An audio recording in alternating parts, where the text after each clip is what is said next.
également au Mali, assainissement de la capitale malienne.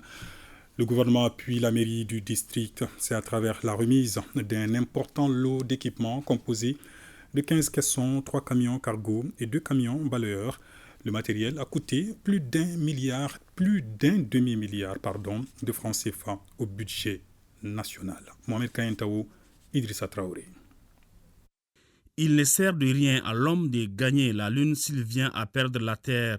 Le gouvernement fait sienne cette citation en dégageant des voies et moyens susceptibles de débarrasser la ville de Bamako des ordures. Ainsi, à travers la nécessité, la mairie du district acquiert 20 matériels de voirie constitués de 15 caissons, 3 camions cargo et 2 camions balayeurs. Et tout pour un montant total de 587 millions de francs CFA.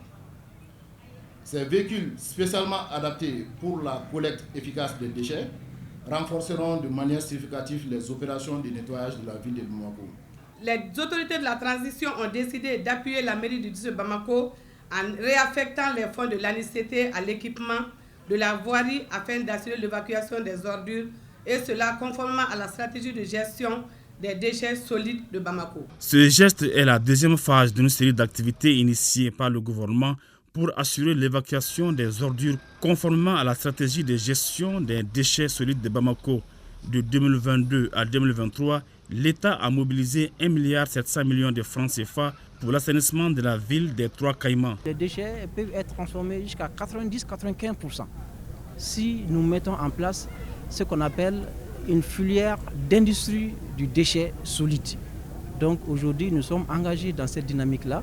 Donc nous encourageons les opérateurs privés à venir dans ce secteur, à venir investir. Cela va non seulement créer des emplois, ça va régler le problème d'assainissement solide de la ville de Bamako, ça va booster l'économie et ça va créer de la valeur ajoutée. La question de l'insalubrité à Bamako est une question assez profonde, mais en une année, nous avons pu réaliser beaucoup de progrès. Entre autres, bien entendu, l'identification de dépôts de transit, l'accélération de certains projets pour la transformation de déchets sur le site de Numbu et en Muntugula, et bien entendu la question de l'équipement de la DSUVA, la voirie du district.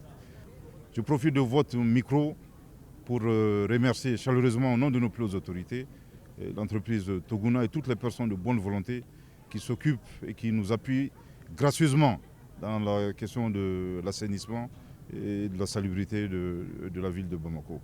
Cette cérémonie entre dans le cadre de la stratégie d'accompagnement de l'ANICT à la collectivité. Elle se tient après l'arrêt des prestations de la société Ozone Mali, la fermeture de certains dépôts de transit et le dysfonctionnement de la décharge de Numbu.